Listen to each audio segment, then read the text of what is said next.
Okay, any questions?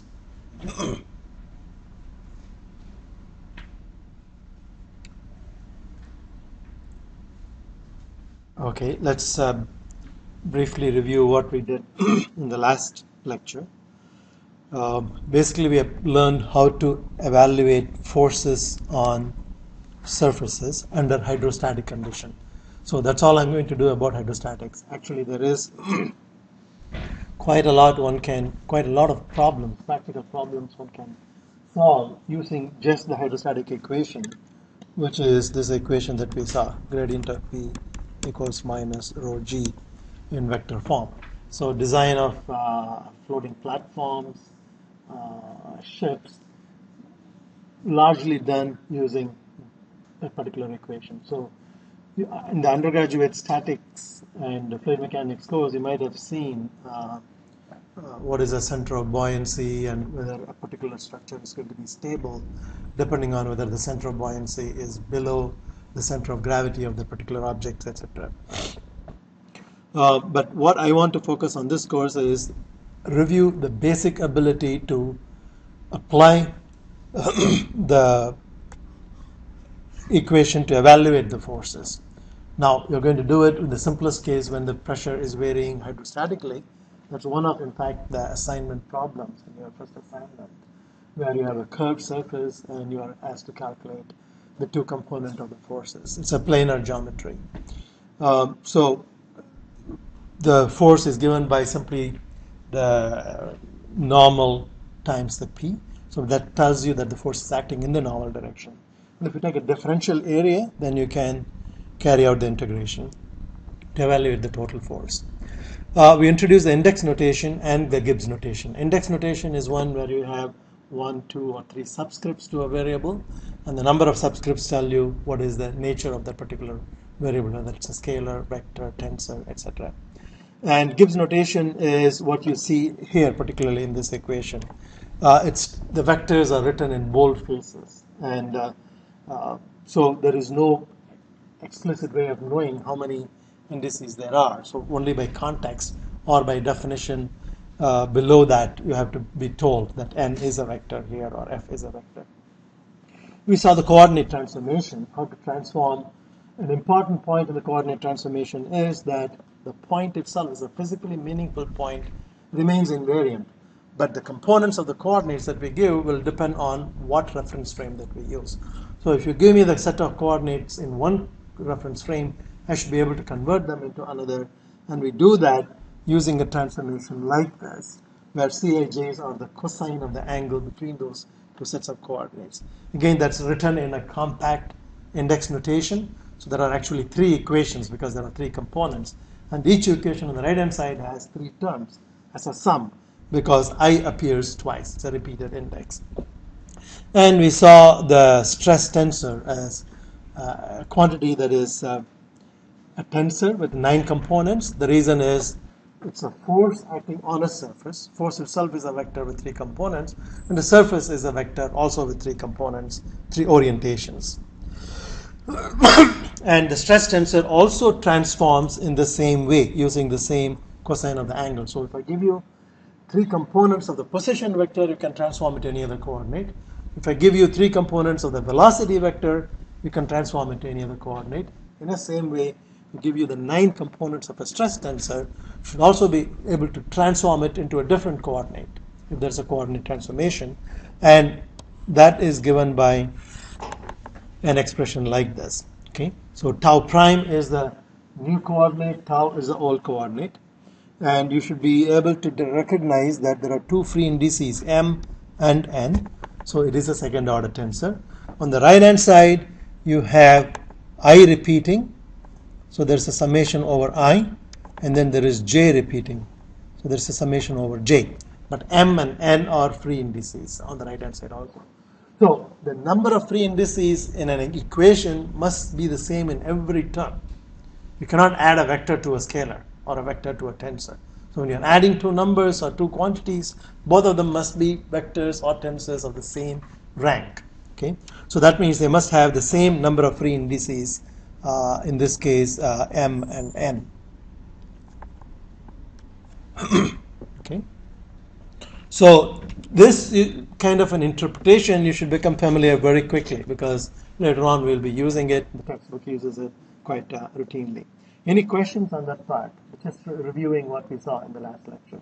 A basic introduction to index notation. Any questions on that? Have you had a chance to look at it? Yeah. I is the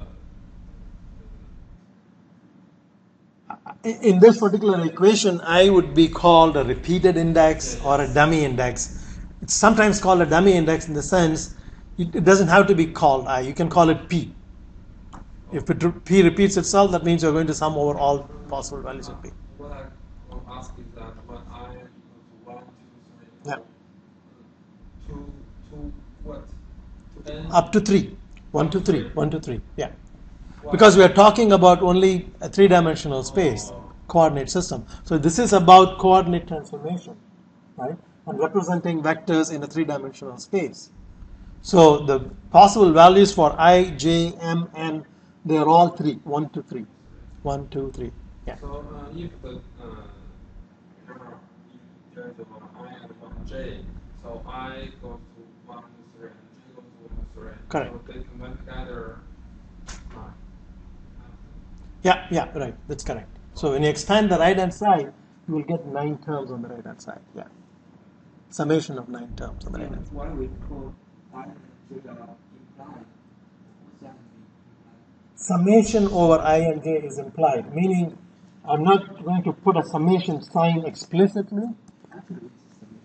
Hmm? Actually, we should summation. You should sum, yeah. If an index repeats twice, exactly twice, that means you should sum over all possible values, which is 1, 2, and 3. Yeah.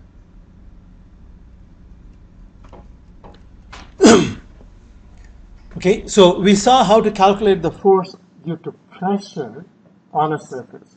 The same thing applies for force due to a stress on a surface. Okay? How do I calculate the force acting on a surface if I know what the stress component are and what is the direction of the orientation of the surface is? So if I give you n and tau and I ask you to calculate what is the direction of the force acting on that surface due to that stress.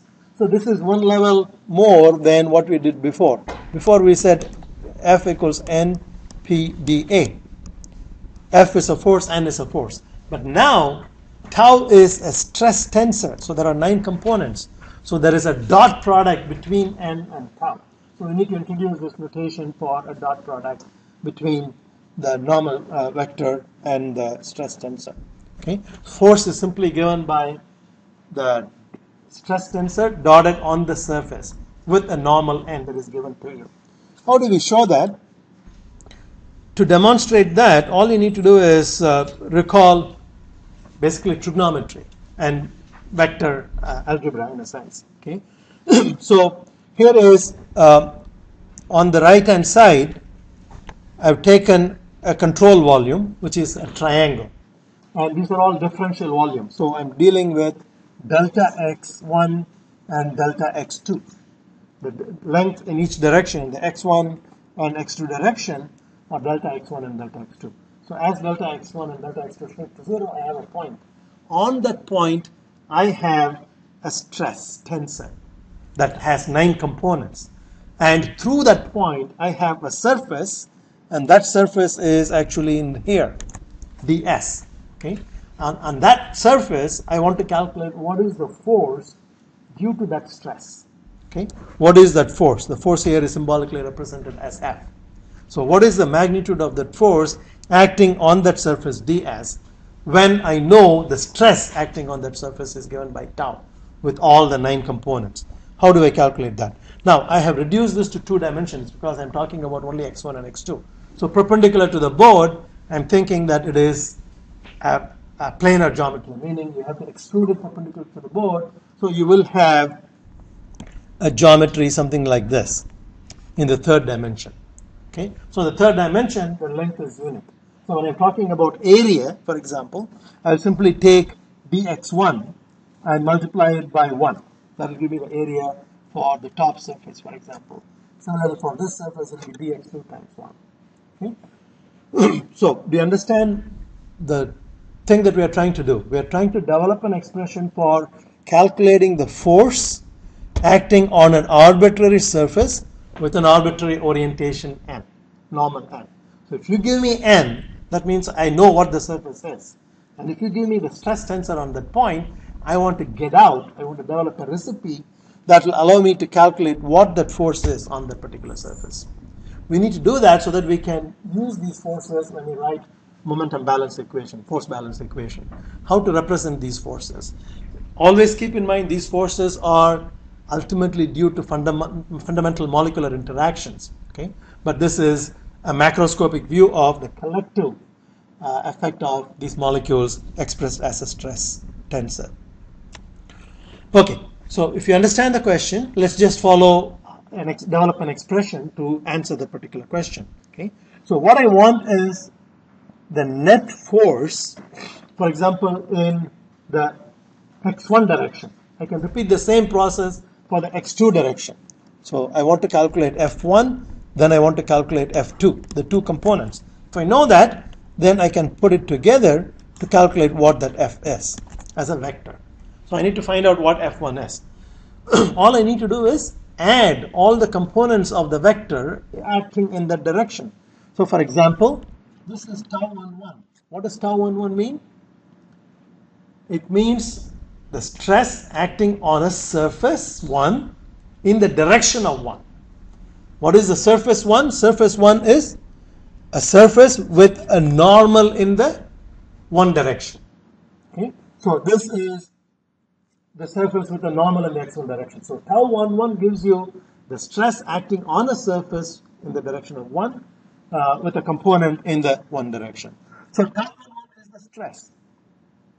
I need to multiply by the area to calculate the force, right? What is the area on which it acts? That is the vertical distance multiplied by the depth. The depth is 1. So it's simply dx2. See, this is an important part. What we are trying to do here, and we will do this very often later on, is trying to understand conceptually what the problem is and try to put it into a mathematical language. The translation occurs from your mind into an equation on a piece of paper. Then there is a lot of algebraic manipulations, okay, to get the final answer. Here we are formulating an expression for the stress, the force F1 in terms of the stress. Can you please explain that? Explain. Okay. Do you understand what tau 11 means? When I say that I have a stress component tau in terms of tau 11, tau 12, tau 13, you understand what that is. There are 9 components, and each component represents a force in one direction acting on a surface. Okay? So tau 11 means it is a force acting on surface 1. Surface 1 is the one that has normal in the x1 direction. This is the x1 direction. Okay? So this surface has normal in the x1 direction, and the force itself is pointing in the x1 direction. So tau 11 is the stress, that component of the stress that is acting in the x1 direction. I need to take that stress because stress is force per unit area. I need to multiply that by an area, the area on which that stress acts. And in this case, the area on which that stress acts is actually this area. That is dx2 multiplied by 1. Perpendicular to the board, the depth is 1. Okay? So I basically have tau 11 times dx2 as the force. Okay? So the force due to this stress on this surface is tau 11 times dx2 times 1. 1 is perpendicular to the board. Because dx2 times 1 is the area, stress times area is the force. There is also another component of the force that is acting in the same direction on a different surface. That is tau 21. Okay? So tau 21 acts on the surface 2 in the direction 1. Remember, the first subscript gives you the direction of the surface. The second subscript gives you the direction of the force. So this force acts in the one direction, but on a surface with a normal in the x2 direction. That is the vertical direction. Okay? So that shear force will also contribute to the x1 component. Okay? But that acts on a surface, the bottom surface, which has an area of dx1 times 1. Okay, please, all of you, make sure that you understand every step, because, as I said, you should get comfortable with this idea of translating what is in your mind into an equation on a piece of paper. Then you will be able to do computations, calculations with that. Okay. Now I'm doing it in only 2 dimensions. If I have a third dimension, then I will add the third component also. Okay. There is a third surface. What will be the third surface? That will be the surface in the x3 direction, right? And in fact, that will be this surface. I could have a force acting in the x3 direction on the x3 surface in the x1 direction. Okay, but right now, for illustration purposes, I'm taking only these 2 surfaces. Okay, so that is the net force in the x1 direction. Now, what I want to do is not go through this every time identifying the area, but express it in terms of the normal. So now the analysis begins. That is from concept to an equation. Now we are going to manipulate it into a form that's very easy to remember, and that is F is equal to n dot tau in a general way. That's what we are trying to go. Yeah. Just to make sure, we always assume this is a static situation. No, this is valid for dynamic situation too. Under static situation, there is no shear stress. Remember, okay? So this is for a flowing fluid when there is a shear stress. Okay. So we have moved away from statics. We are preparing ourselves to get into dynamics, to develop the equations for the fluid dynamics. Okay, basically Newton's law of motion. So the next step is simply divide this by ds. ds is this arc length, length of the diagonal there. Okay, so divide that by f1 by ds. So it becomes tau11 dx2 over ds plus tau21 dx1 over ds. That's straightforward, simple division. Then dx2 ds. What is dx2 ds? If you go to this triangle, okay, dx2, I guess in this triangle you can see. Are you able to see it in the back? Is it big enough? Maybe you have printed it out. That will help. Let me see if I can. It's actually better up there than on the paper. Is it? Oh, okay. Yeah, I just did a screen capture of these images, so probably it doesn't come out very well. So the question is now, what is dx2 ds from trigonometry? Okay, so that is this is dx2 and that is ds. So that should be cosine of theta 1, simple trigonometry. Okay, and so that's what we do here. So dx2 ds is the same as cosine of theta plus tau21 times dx1 ds. Okay, what is dx1 ds? Okay, dx1 is this, ds is that. So that will be cos of theta 2. Okay, theta 2 is this and theta 1 is that angle. Okay, so that's how you get cos theta 2. Okay, so that's straightforward trigonometry. Now we want to really relate it to the normal. Okay, the normal vector to the surface. So we do one more thing. So if I draw the normal to the surface here, n, and if this is theta 2 and that is theta 1, then I can figure out that this must be theta 1 and that must be theta 2. Okay, so cos theta 1, remember n is a unit normal. So what is the length of that vector? 1. Okay, so length of n is 1, but length of n1 is not going to be, depending on the orientation. So n1 is simply going to be cos theta 1. So cos theta 1 is the same as n1, and cos theta 2 is the same as n2. Okay, so we can get this expression directly in terms of components of the normal vector. So if you give me a surface, I can always calculate the normal. One of the things that you will do in your current assignment when you're doing the pressure on a curved gate. Okay? Basically, it's a slope. If you take a slope, it's the tangent, and draw a line perpendicular to that, you get the normal. Okay? So it's fairly routine to get the normal.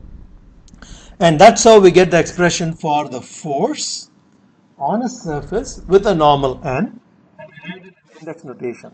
So we generalize it very quickly. We showed it for two-dimensional case, but in general, it's going to be written as F1 equals nk1 tau k1 times nk. Okay, and that is the same as in Gibbs notation, F equals n dot tau, or in index notation, Fj equals nk times tau kj. So actually summation over k is implied here. So there are three components in general case. We showed it for two-dimensional case, but in the general case, that's how we will evaluate the force. We know how to evaluate force due to pressure. Now we know how to evaluate force due to shear stress in a flowing fluid. The question of where do we get the shear stress is still to be answered. We will answer that in a few lectures. Any questions on that? And the same idea, if I want to calculate the component of the velocity in the normal direction, what will I do? If I have the velocity vector, I dot it with n, it gives me the normal component. So in a sense, it is a generalization of the same idea. If you give me an arbitrary vector, whether it's force or velocity or stress, and you want a component of that in certain direction, you just dot that with the direction vector. In this case, the direction is normal, so you dot it with the normal vector, and you get the component. Okay, so we're going to introduce a few more notations now. There is something called the Kronecker Delta, second order tensor. Okay, so the meaning of that, the symbol is delta ij, as it's written there. And the meaning of that is it is equal to 1 when I is equal to j, and it is equal to 0 when I is not equal to j. In Gibbs notation, you would write it like this: delta is equal to an identity matrix. So on that diagonal, I is equal to j always, right? So the number is 1. If it is off diagonal, it is 0. Now, it's just a convenience that we will see to write certain expression in a consistent way, that Kronecker delta comes in very handy. There are some algebraic expressions also that we can develop with that. So one of the consequences of that definition of a Kronecker delta is, if I have delta ij times uj, that will simply be equal to ui. Why? Because you're going to sum over all possible j's, but whenever I is not equal to j, you're not going to get anything. It's going to be 0. Okay? So make sure that you understand. If you don't understand, ask me a question, because I'm thinking that these are fairly obvious statements. Okay? The next one is a bit more difficult. It's called the alternating or permutation tensor. This is a third rank tensor because there are three free indices, I, j, and k. And its definition, it's basically a definition that we need to accept. Okay? Its definition is that it is equal to 1 if I, j, and k are numbered in a cyclical order, meaning in this order 1, 2, 3, or 2, 3, 1, or 3, 1, 2. Okay? So you can think of it in the following way: 1, 2, 3, that's a cyclic order. But if I, for example, move this to the end, then I will get 2, 3, 1. So it's still in the cyclical same order. Okay? So I will get 2, 3, 1. Or if I move this to the last, then I will get 3, 1, 2. All these are positive numbers, plus 1. If the index happens to be any one of these three values, 1, 2, 3, 2, 3, 1, or 3, 1, 2. And the way that I remember is just the cyclical thing that I indicated on the right hand side. It is equal to 0 if any two indices repeat. If I and j have the same values, 1, 1, for example, E1, 2 will be 0. E1, 3 will be 0. Okay? And it is minus 1 if it is anti-cyclical order. What does that mean? That means that the first criterion is all three numbers must be distinct. They cannot repeat. If it repeats, it's 0. Then the option is, if they don't repeat, you have to ask yourself the question, is it in cyclical order or anti-cyclical order? Okay? Suppose I have epsilon 1, 3, 2. Okay? Is that in cyclical order? Is it in any one of these? 1, 2, 3, 2, 3, 1, or 3, 1, 2? The answer is no. Okay? So it will have minus 1 as its value. Now, can you put that into cyclical order? What do you need to do to put that into cyclical order? You can exchange. You are free to exchange the numbers 1, 3, 2 as 1, 2, 3, or by switching one at a time. For example, 2 and 3 are not in the right position. So if I have one switch, I can write this as 1, 2, 3. But then I have to put a minus sign before that. Okay? So with that definition, everything will be consistent in terms of the alternating tensor. Yeah. You can always switch to the one tensor that's Yes. so like assuming you switch, so you also have to indicate the minus sign Whenever you're switching, you need to indicate the minus sign. Give me one example. Give me some numbers. It cannot be 4. It has to be 1, 2, or 3. It has to be 1, 2, or 3. It has to be distinct. 3, 1, 2. Okay. So the first question is this in cyclical order? Yeah. It is. Right? So it'll have a positive sign. Okay. Now you can. So when you expand this alternating tensor, how many terms will you get? What are the possible values? Each one, I can take 1 to 3, J can take 1 to 3, and K can take 1 to 3, right? So there will be 27 elements. Just like stress tensor has 9 components, this third rank tensor will have 27 components. But only 6 of them will be non-zero. All the others will be 0 because 2 numbers will repeat. And of the 6, 3 will be positive and 3 will be negative. And you need to figure that out. Okay, which one is going to be positive and which one is going to be negative. Okay, so here are some of the properties of the alternating direction tensor.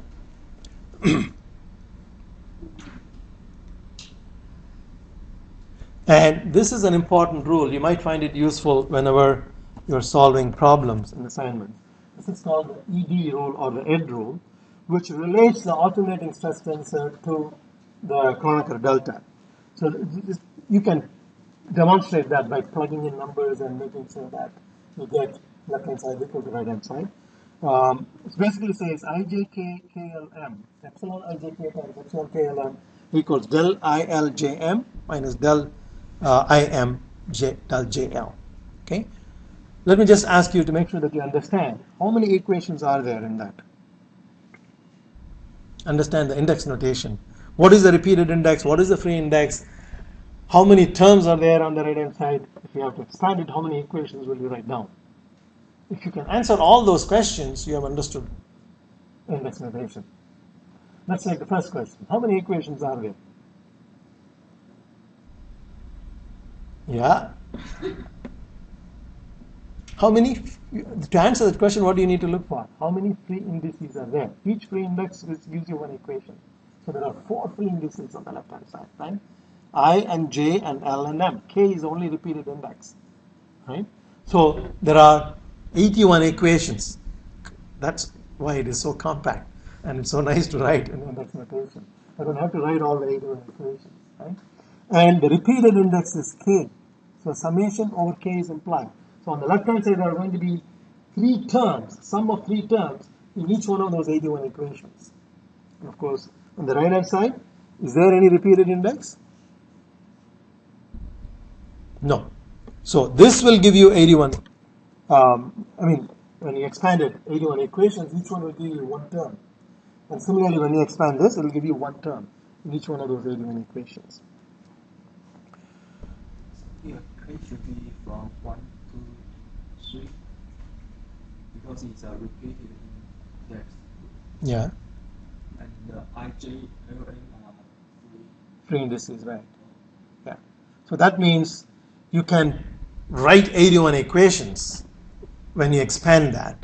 And the way you will do that is you will put I equal to 1, J equal to 1, L equal to 1, M equal to 1. That will be your first equation. Your second equation will be I1, J1, L1, M2. The third equation will be I1, J1, L1, M3. And continue like that. Okay? Now, the dot product, we already saw the dot product is basically a projection of one vector onto the other vector. Geometrical definition of that would be, if I have, for example, U as a vector, V as a vector, and this is the angle, U dot V is going to be UV cosine of theta. Okay, so that vector projected on V vector projected onto the U vector. In index notation, if you want to calculate that, all you need to do is UIVI. It's the summation involved. So it's U1V1 plus U2V2 plus U3V3 will give you the dot product. The dot product is always a scalar. The dot product is between 2 vectors, then it is a scalar. And as I said, the geometrical interpretation is it is U, magnitude of U, magnitude of V times cosine of the angle between those two. You might ask the question, why do we define all these things and complicate life? It actually simplifies life. It's like learning a new language, but once you learn the new language, it's simplified. You can communicate. If you don't know the language, you cannot communicate. You cannot absorb, you cannot express your views, right? So here, for example, if you want to calculate the work done, okay, the work done is the force times the distance. You know that from physics way back, okay? But in vectorial notation, the force is a vector, and the distance that you travel along the path is a vector, position vector, okay? So if you take the dot product of f with respect to ds, the position vector, you have to, of course, have a reference frame. Suppose I move a certain object from here to another place, okay? And now how do I do that? To move it, I need to apply a force, okay? So I apply a force and I keep applying the force and move it from one distance to another distance, okay? So s would be the position vector from there. So ds, in a sense, the differential position vector. So when I dot that and do the integration along the path, I will automatically get the work done. So it's a recipe. If you understand the recipe, then it's fairly routine to calculate work done in a particular situation. Okay, so that's one example of where a dot product is applied. Now, cross product. There are many products that can be defined between vectors and tensors. We are basically reviewing quickly these that you might have seen before. So the cross product between two vectors u and v is indicated with the symbol cross in between them. The geometrical interpretation of that is if you have u and v, these are two vectors that are coplanar, meaning two vectors that you can put a plane through. Okay? The cross product is going to be perpendicular to that. Okay? Perpendicular to both u and v. So it will be perpendicular to that plane containing u and v. And its magnitude is given by uv sine theta, where theta is the angle between them, between the vector u and v. Now, if you want to do it in index notation, this is how you would do it. You would write it as a matrix. A1, A2, A3 are unit vectors in that space, and U1, U2, U3, and V1, V2, V3 are the components of that vector in that particular reference frame. And you just do the matrix type of expansion. So it is A1 times U1, V2 minus, U2, V3 minus U3, V2 minus A2 times U1, V3 and U3, V1. Okay, and similarly for the last one, what is that? A3, okay, times U1, V2 minus U2, V1. So that's an expansion, but it's going to be a vector. A dot product between two vectors is a scalar. A cross product between two vectors remains a vector. And in index notation, it is conveniently written in this form: Eijk Uivj. That is why we introduced that alternating tensor definition, epsilon Eijk. Because now, if you use that definition and expand it, you will automatically get the expression that you have in the top. Okay? So it is, the resultant is a vector. And what are the free and repeated indices in this expression? K is the free index. So when k equal to 1, let me ask you this question. When k equal to 1, which one of those components of the vector? A1 is a unit vector, A2 is a unit vector, A3 is a unit vector, right? It's actually a summation of three vectors. So when k equal to 1, which of those three am I going to get? The first one. Okay? So you should actually verify this. When you expand this, put in the definition for epsilon ijk, the numbers, you will automatically get the three components. When k equal to 1, it will give you the first component. When k equal to 2, it will give you the second component, etc. Why do you define the cross product? A good example is the torque.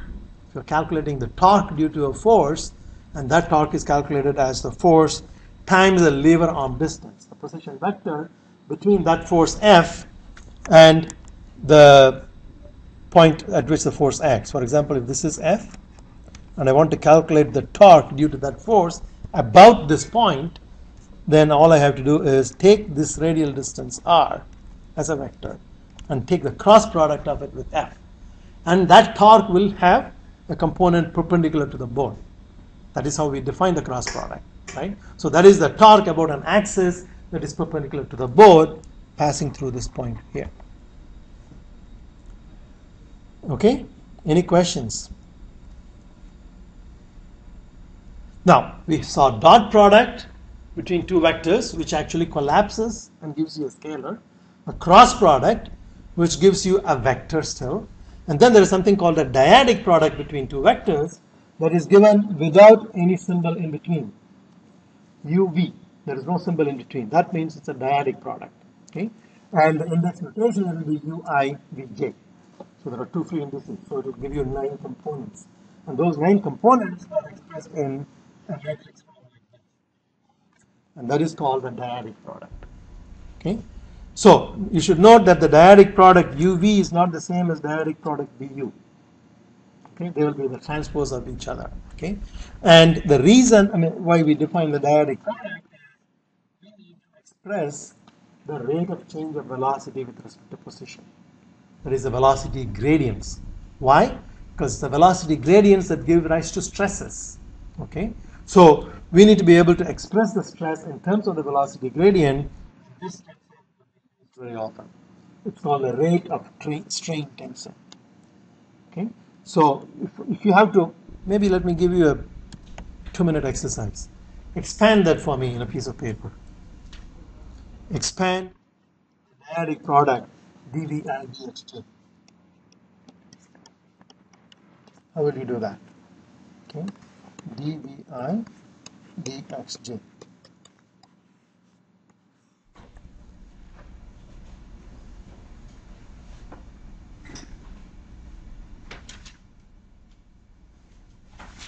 If you want to see the definition for a dyadic product, it's there.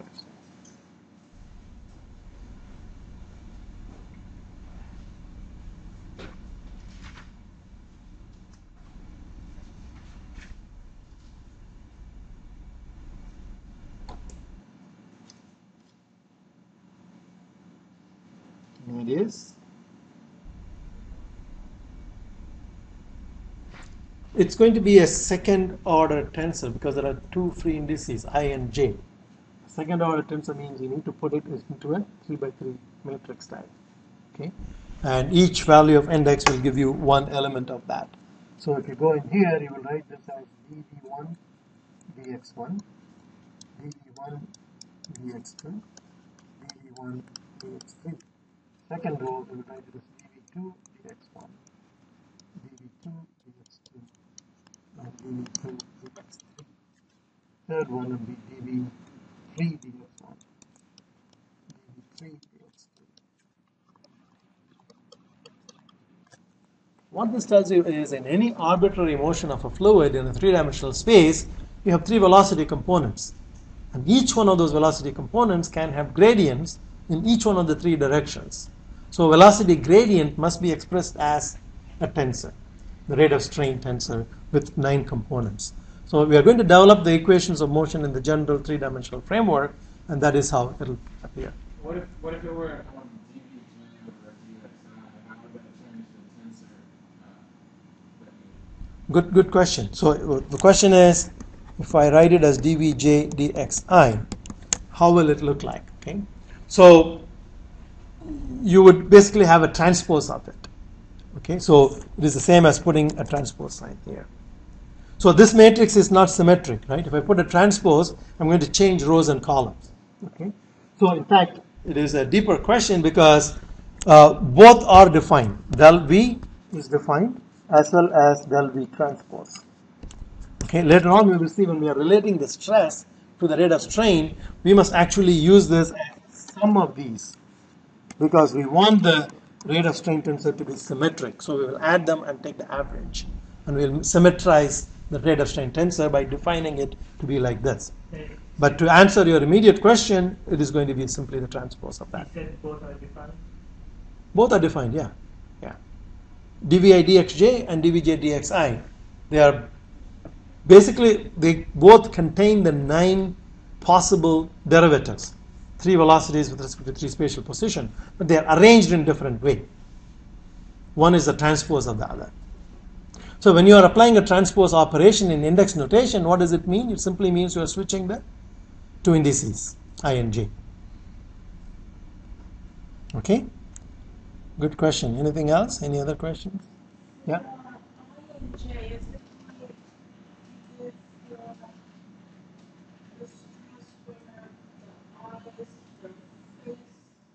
No, that's a good question. Yeah. Only for stress tensor we can give that interpretation because stress is force per unit area. So we have an area and a force direction. So here dv1 dx2 you can give a meaning in the sense it is the derivative of the v1 component in the in the x2 direction.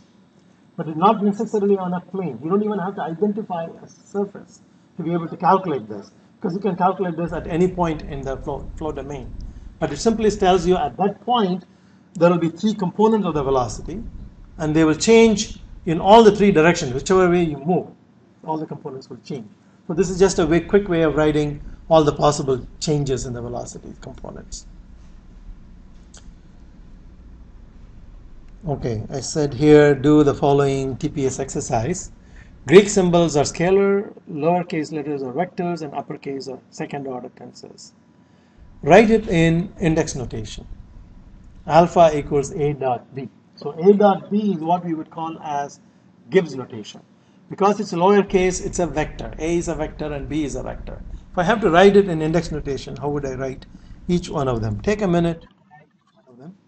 Maybe I'll ask one by one to help me out.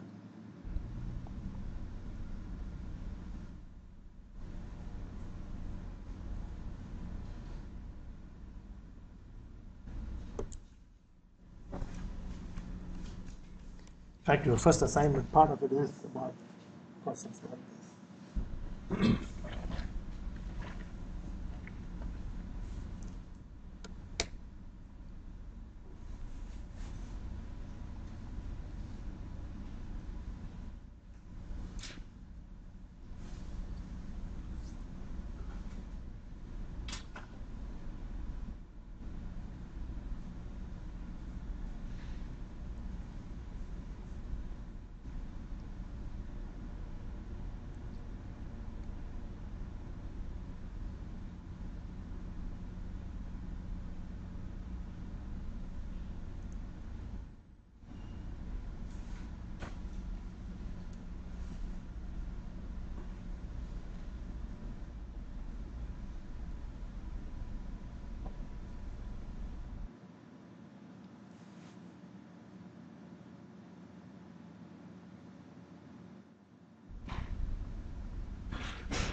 Is there anyone needing help? I guess have a general idea of what I'm asking you to do. You can ask me questions if things are not clear.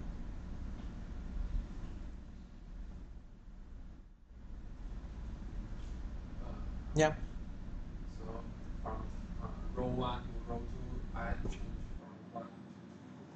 Just how you use this algorithm for it. Which one are you talking about there? There's I and J, and from row 1, I equal to 1, and row 2, I all equals to 2. Or is If I is the free index, then each I will give you a row of equation. Is that what you're asking? what if I change from the column 1 to column 2, not row 1 to row 2? Are you talking about the previous one here? Yeah. Yeah, I changed J along the column and kept I along the column and J along the row. Right, yeah. But that's up to you. Right. Yeah.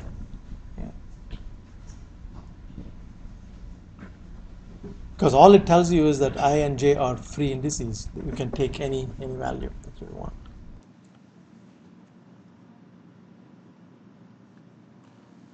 So does anybody have an answer for the first one? How would you write that in index notation? A? Yeah? Any question? Did you have a question? No, just the answer. AIJ.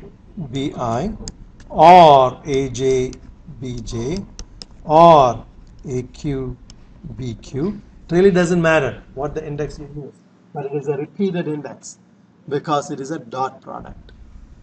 Okay? And the second one is capital A, yes, A? That's it. Okay? Or you can write it if you want. APBQ. It really doesn't matter. Okay? But it is a dyadic product, so there is no repeated index, and each free index will give you one term. So there are 9 terms in that dyadic product.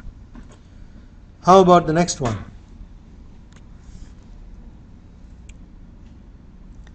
A is a second order tensor, capital letters, right? So it's going to be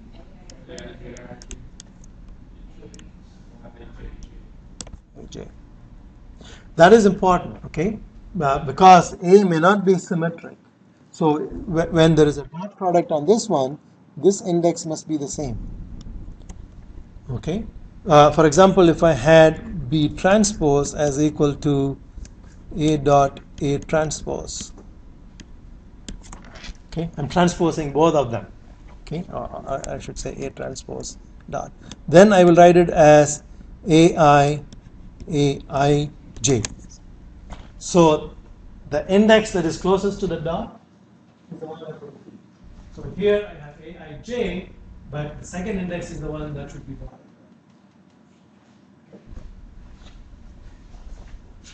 How about the next one? Yeah? Very good. BJ. So there are 2 repeated indices on the right hand side, so it's a scalar. Okay, summing over all possible things. How about this one?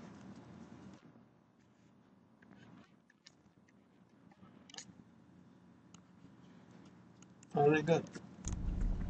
Okay, so there is one dot product, that means you are summing over the index J, interior one. Okay, what is epsilon 3, 2, 1?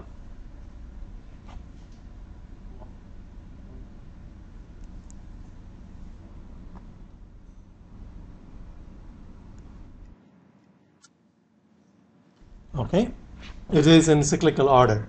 Okay, and what is epsilon ijk? Is this correct?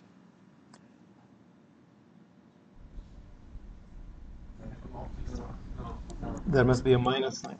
There must be a minus sign to make it correct. How about eijk equals ejki? Yes. That's correct. Okay, why is that correct? You need 2 permutations to put them in there. Each permutation will flip the sign. Okay, so for example, to make this the same as this, you need to do ekji, which will put 1 minus sign. In this one, you are keeping I in the same position but switching j and k. Okay, and then you need to switch I and k. Okay, so epsilon I j k. That is, you are switching these 2. First, you are switching, keeping I in the third position. The first permutation is keep I in the same position, switch j and k. That gives you minus sign. And then you switch I and k. J is in the right position. So switch I and k. So whenever you switch to indices, you get a minus sign. So that gives you, flips it back to the plus sign. That's why that is correct. Okay, find the ones that are incorrect and write it in Gibbs notation, it says. Okay, so AI equals BJCJ. Does that make sense?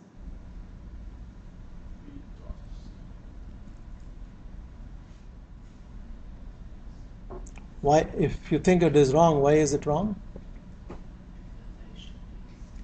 They should have the same free index in an equation. If you have several terms that are added together or on both sides, each term should have the same free index because that determines the nature. For example, on the left hand side, I have a vector that has 3 components. On the right hand side I have a scalar. So that equation doesn't make sense. That's wrong. Okay. The second one is also wrong, because the free index should be the same in every term that appears. Okay. On ij, if it is on the left hand side, on the right hand side it also should be ij. Okay. It is in terms of pq. So to fix it, what you need to do is either change this to pq or change it to ij. But really you must know what it is that you want to do to express that idea correctly. Okay. So when somebody gives you like this, you don't know what he has in mind, what he wants to write, and that, so you know that it is wrong, but you don't know how to fix it. Okay. What about the next one?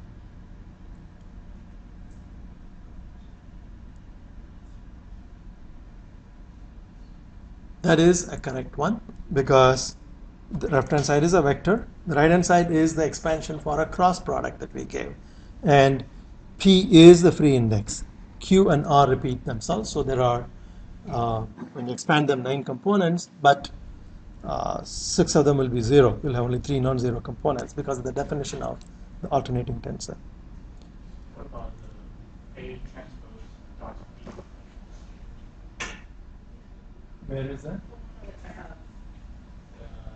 Oh, I missed that one. Ah, okay. Oh, I did miss, yeah, this one. So, how would you write this? So I can, on the left hand side, I can say, okay, I and j are going to be my free indices, right? And so B must have the same index as this one, j, and I can call this as k, and here I must have a I, k. So AKI would be the original matrix A, and its transpose. So A, I would write it as A is equal to, in index notation, AKI, and A transpose is equal to AIK.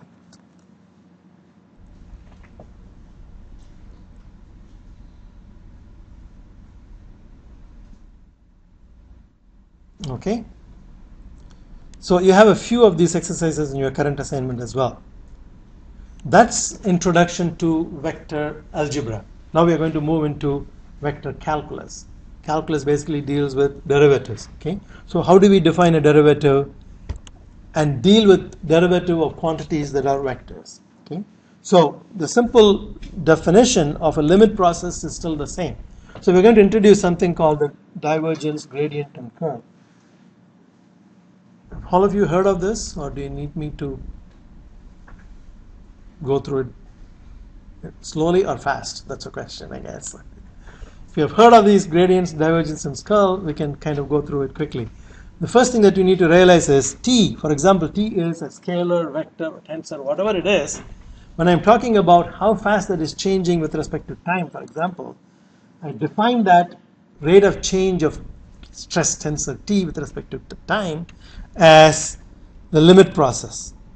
Okay, so t plus delta t minus t divided by delta t. That is a strict definition of a limit process that gives you the rate of change. Okay, so we will see this written in many different forms in textbooks, either in this form dt dt, or in this form partial with a subscript t, lowercase t. That also indicates it's a derivative with respect to time variable, okay, of the quantity that is operating on, which is capital T. So the gradient operator is defined in the symbol is delta, and the expansion is d dxi. It's an operator, so it is also written as di. So when I have that del operator, it is a vector operator. Why? Because I have a free index I. So I can have a derivative in the x1 direction, derivative in the x2 direction, derivative in the x3 direction.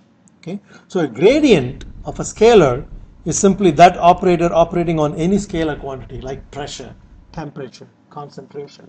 Okay. And it is in index notation, it is written like this. It's given a name that it is a gradient. Okay.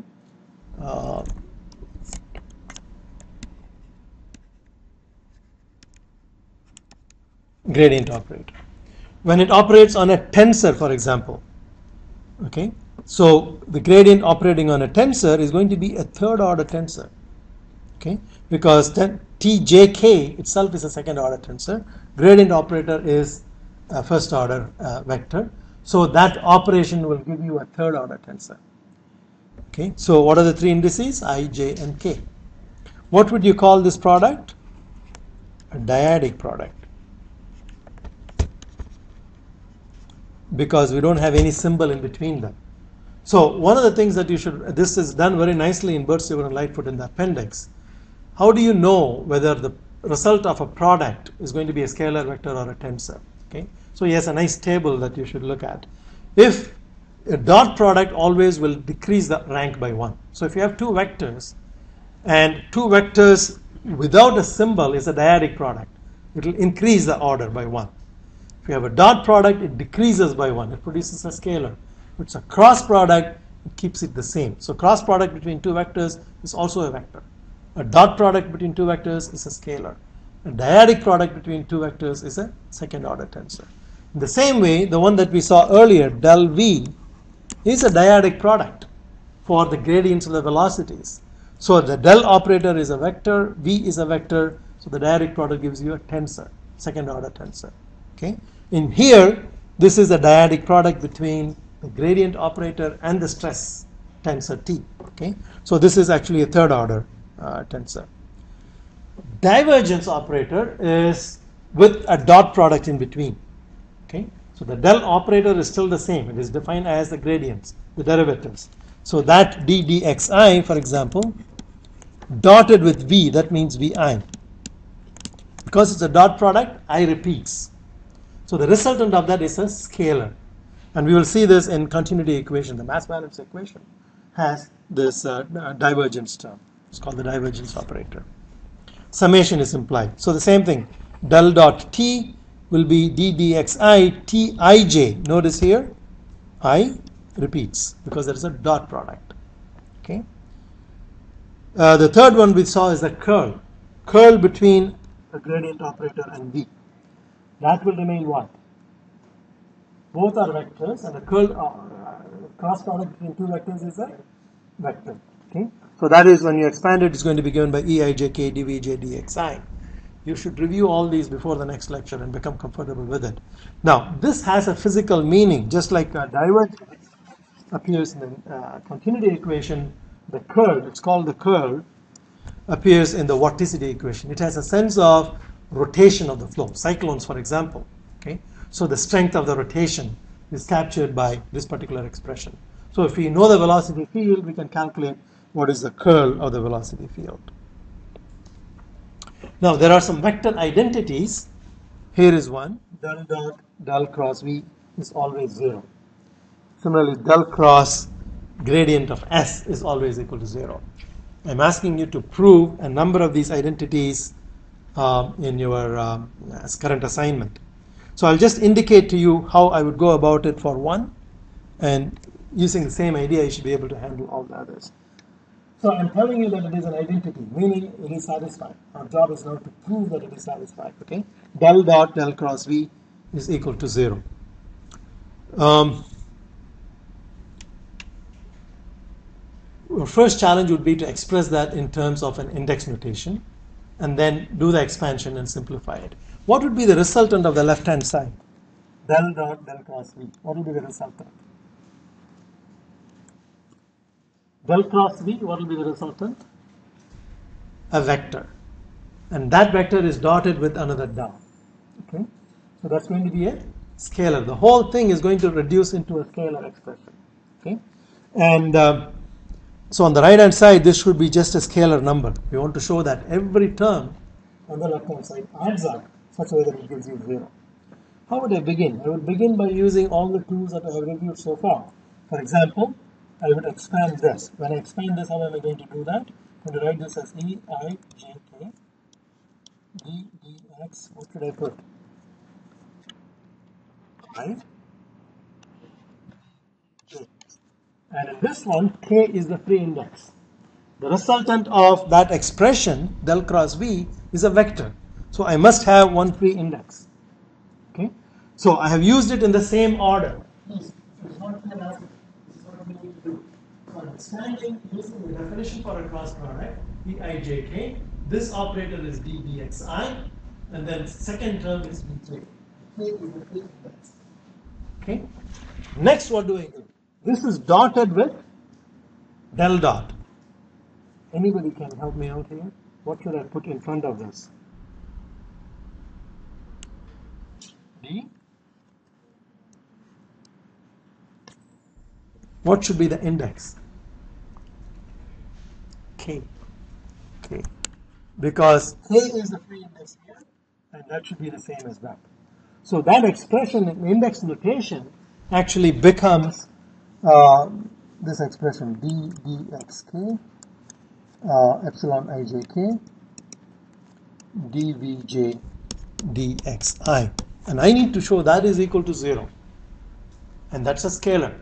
All three indices that are appearing are repeating. Okay. Remember, eijk is a number, either 1 or 0 or -1, right? So I can take that easily outside of the operator, even though this is the operation, right? Del dot that quantity. Okay. So I can take that out. I can write this as epsilon eijk d square vj dxk dxi. You follow what I've done there? Just taken the epsilon out and moved the operator, so it actually becomes a second derivative, d dxk operating on dvj dxk. Now I need to expand all the possible terms. Okay, that's a tedious process. That's what you need to do. Okay, so how do I expand? It's going to be tough for me to write all of them. Let me try. Okay, so it's going to be E1, 2, 3, D squared. What did I fix for J? 2 divided by, for K, 3 and I, 1. Okay, so how many terms will I get when I expand this one? When I expand this term, how many should I get? There are 3 repeated indices. Each one is going to give me 3. I will have 27 terms. But I don't have to write any term that has a repeated value. Why? Because I know by definition it is 0. Okay, so all I need to do is pick distinct values. Okay, so E1, 2, 3. Then let me pick E3, 2, 1. Why did I do that?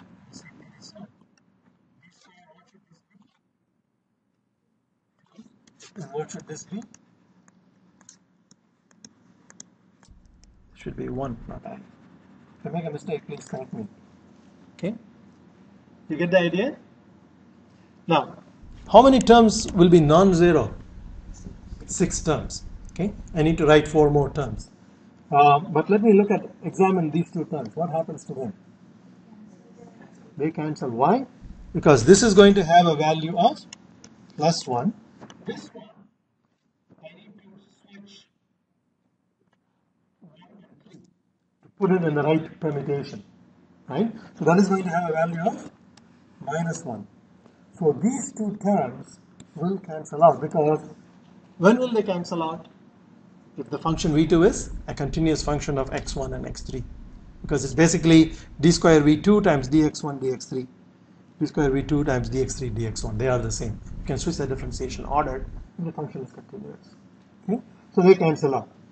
Now you get the idea, right? We need to, when you do the next one, what will you pick for the next terms?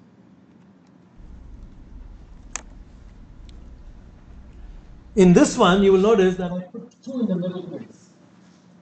Right? So I got v2. Now I need to explore 1 in the middle place and 3 in the middle place. So if I put 1 in the middle place, then possibilities are 2 and 3, and 3, 1, 2. These are the 2 possible terms. So that will give me d squared v1 dx2 dx3, d square v1 dx3 dx2. Okay, once again, what is this one?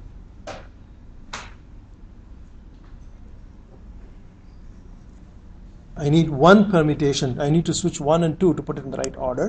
So this is going to be -1. Here I need 2 permutations to switch them in the cyclical order, right order. So this is going to be +1. understand how I'm figuring out these numbers. Okay?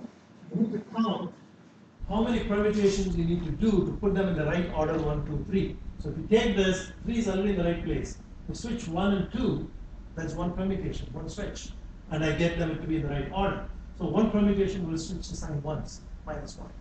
Okay? In here, I need to bring 1 and 3, that's one permutation. Then 1 is in the right place. Then I need to switch 2 and 3, it's the second permutation. So I need to flip the sign twice, but leave it as possible. Okay? So once again, they will cancel out. I think you get the idea. And the third term will happen the same. So that is a vector identity, meaning when you expand that, you'll always find that they add up to 0. Any questions on that? Yeah. Explain why the first step, how you develop the IJK. Ah, like how did I write this equation? Okay. The first thing that I did is expand the inner product, del cross B. So the definition for a cross product is if I have A cross B, it's going to be epsilon ijk AI bj. Okay? So here the first vector is del, so it is epsilon ijk. And the first vector, which is dxi, the second vector, which is bj, and k is the free index in that expression. So the resultant of that cross product is a vector, with k is the free index. Okay? So if you want, you can just write it like this. Del dot w, for example, equal to 0, and w you define as del cross v. Okay, you split it into two parts, and then w would be equal to eijk ddxi vj. Okay, and then del dot w will be equal to ddxk wk. Because the dot product between these two vectors, del dot w is ddxk wk. W itself is a vector, and that vector is given by that. So the k is the free index there. Okay? So when you take that w and plug it in here, you will get exactly this, ddxk.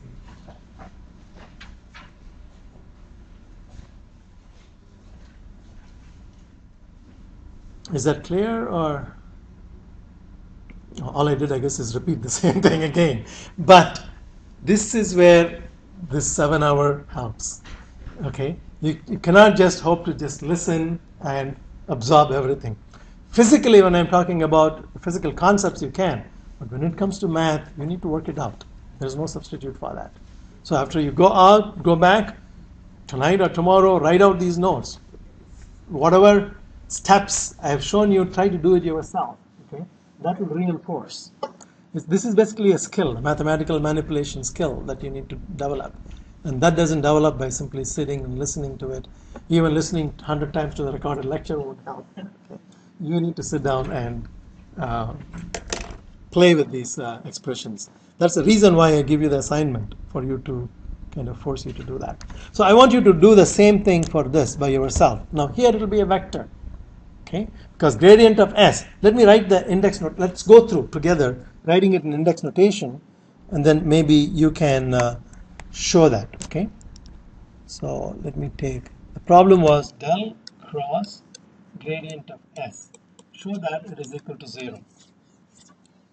Challenge is, how do I write this in index notation? And then it will be fairly easy. Okay, so help me out. How would I write this in index notation? I can split this. This is a vector. Gradient of a scalar is a vector, right? So I can write this as gradient of S is ddxi of S, right? S is a scalar, okay? So the gradient of a scalar is going to be written in index notation like that. Now here I have del cross gradient of S. How would I write that in index notation? Cross product is always written as eijk. And then the first vector here is this vector, ddxi. And the second vector, what is the second vector? The second vector is gradient of S. So that's going to be ds dx. What index should I put on that?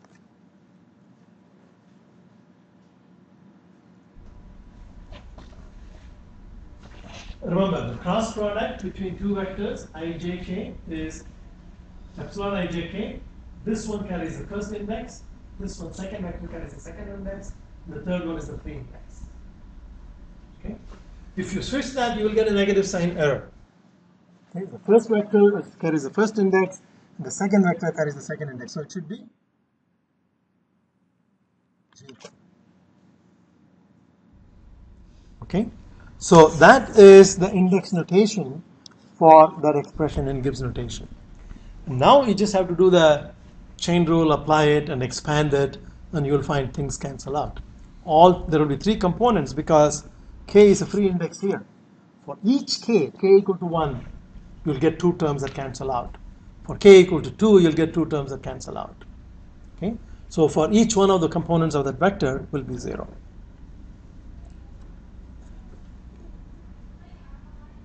Okay. Now here I have another identity. This is an identity meaning left hand side is equal to right hand side always. Okay. And we will use that, but I'm not going to prove it. I think probably one of them is in your assignment. So that's about review of the derivatives. Okay. How about integrals? Okay. Let's look at one-dimensional case that we have already seen, and then extend that to the three-dimensional case. Again, without proof. So I'm going to give you a set of formula without proof, appealing to your generalization of integration that you have seen before. If I have a function f that is defined as d phi dx, gradient of the function, and if I'm integrating that function f of x dx from a to b, what will that function be? Basically what I'm asking is what is the integral of a derivative? Right? Integral of f, but f is d phi dx, so integral of d phi dx, what will that be? Integral of d phi dx dx. So the dx and dx cancels out, integral of d phi, which will be simply phi itself, right? Between a and b. So that's going to be phi b minus phi a. That's basically definition of what an integral is. Integral is the inverse of a derivative. So if I have a derivative expression and I'm taking the integral of that, it's going to be that function itself. And if it's a definite integral, I'm going to do that between the limits of a and b. So this one you should be familiar with from your calculus. Now the three-dimensional version of it is what is called Gauss theorem. Okay. What that says is integral. Remember, we're talking about integral of a derivative. Integral of the derivative of this v. V could be any vector function. Fluid mechanics will be the velocity. Okay? And that is nothing but n dot v evaluated on the surface. So now we are talking from 1D to 3D. So I have an arbitrary volume. On that volume I have an arbitrary surface. This volume is arbitrary and the surface is arbitrary. So if I this is again an identity, meaning if I know what the velocity is and I calculate the gradient of the velocity over the entire volume, it is the same. I will get the same value as I take only the normal component of the velocity and the boundaries. I will get exactly the same value. So this relates the volume integral to a surface integral. And in index notation, this is how I will write it. divi, integral of that is equal to nivi. That is a general result for any quantity. V is a velocity vector, this is true. And this is nothing but the generalization of integral of a derivative. Integral of a derivative with the entire volume is given by what happens on the boundaries. That's what that tells you too. Phi b minus phi a, what happens on the boundaries. Here now, boundary is a surface. We need to evaluate what happens on the boundary through an integral on the surface. Now, if T is a tensor, still it's the same result. Del dot T is going to be equal to N dot T, surface. So it relates basically a volume integral to a surface integral. And we'll find this extremely useful. And there are very rigorous proofs of these in any math book. But for us, I think we need to just be able to use these results. So it is true for a dyadic product, it is true for a dot product. So del T will be equal to NT, evaluated on the surface. How would I write this in index notation? I would write this as integral of V over the volume d dxi tjk is equal to integral over the surface ni tjk dA.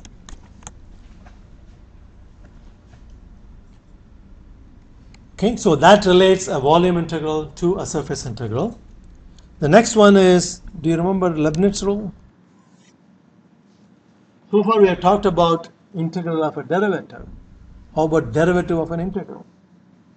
We also need that. Okay. Now, integral of a derivative is by definition is the inverse. If I have a derivative and if I'm going to integrate, I'm going to get back the original function. That's kind of obvious because that's how we define integrals.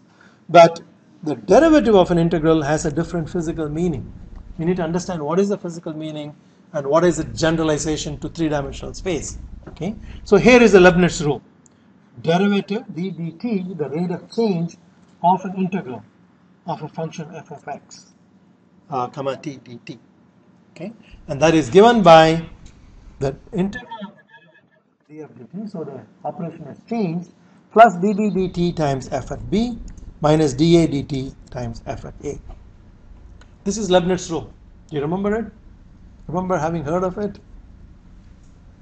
How many of you have not heard of it at all? You have not heard of it at all. In calculus? No? Okay. If you haven't heard of it, let's not worry about it, but I will give you a way to think about it. Okay? We are not going to prove it. As I said, I don't want to convert this into a math course. It's a physics, it's a fluid mechanics course. But we need these mathematical tools. What do we really mean by that Leibniz rule? To give you a graphical picture, think of the following. I have some function, f of x comma t. That function is a function of x. X is the independent variable here. This is f. So when I say calculate that function between a and b, integral of that function, I say what is the area under the curve, right? That is the meaning for the integral. So if I have a function f of t and I want to calculate the integral of that, that is what I would do. But here what I'm asking really is not that area, but the question, how fast is that area changing? How fast is that area changing as the function changes and as the boundary changes? So the boundary can change, a of t, b of t, and the function itself also changes. So if I wait for a small microsecond and watch what the function does, suppose the function does this. This is f of x at t plus delta t. This is how we define the limit process, remember that. So derivative is always a limit process. So in a small time delta t, the function has moved, and in a small time, the boundaries have also moved. This is a, this is b. So in red, it's the same function moved to a different location, and the original one, black, is in. So what I'm asking for is, if you find me the area for the new situation, the red shaded area, and find me the area for the old situation, take the difference between them, divide by delta t, that is your derivative. That's what Leibniz rule does. Leibniz rule gives you a recipe for calculating, for answering that question. How fast does the area change when the boundary is changing and the function is changing? Okay. You can think of this, a balloon. For example, if you are blowing a balloon, it is expanding, right? So if I'm interested in calculating what is the change in the volume, for example, that is related to the change in the surface. Okay? So if I'm interested in answering that question, how fast does the volume change, it is related to changing the surface and the change of the volume itself. So that is the basic idea behind Leibniz rule. And when you apply that to the general three-dimensional case, the derivative of any tensorial function, vectorial function, or scalar function, doesn't matter, is equal to the integral of the derivative, the rate of change, plus the boundary information always appears as the surface integral, because for three-dimensional volume, the boundary is a surface. Okay? So it is nkWk times Dij. Nk is the normal to the surface, Wk is the velocity of the surface. Think again as a balloon. As the balloon expands, balloon surface as a velocity. Okay, so how fast that velocity moves will be related to that integral, change of integral. All these results we are going to use in developing the basic governing equations for fluid mechanics, heat transfer, and mass transfer. That's what we are going to do in the next class. And once we develop those equations, maybe next 2 classes, fluid mechanics 1 lecture, heat and mass transfer 1 lecture. Once we do that, the rest of the course is going to be solving those equations under a variety of situations. Flow in pipe, flow past spheres, flow past various objects, heat transfer, mass transfer, etc. So these are preparatory tools that we need to be able to develop those equations of motion and energy and mass. One last piece of the puzzle that we need, I'm going to just quickly go through this and ask you to complete this section by yourself. It's called curvilinear coordinates. How many of you have not heard of cylindrical or spherical coordinates? I phrased it such that I get the answer that all of you have heard of it. So all of you are familiar with it, right? Cylindrical coordinates and spherical coordinates. Okay. Cartesian coordinates, of course, we are familiar with. Simple x1, x2, x3 coordinate.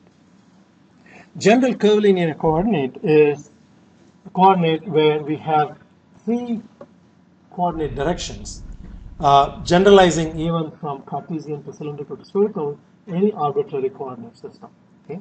So if this is x1, x2, x3, we can define a coordinate that is called q1, q2, and q3. Okay? So in the case of a spherical coordinate, what would that q1, q2, q3 be? Radius and 2 angles, phi and theta. In the case of cylindrical coordinates, radius, axis, and theta. Okay, so this is the generalization from any from the Cartesian frame x1, x2, x3. You can go and build these equations in any reference frame that you want, cylindrical, spherical, spheroidal, things like that. Why would we want to do that? Why do you worry about cylindrical coordinates?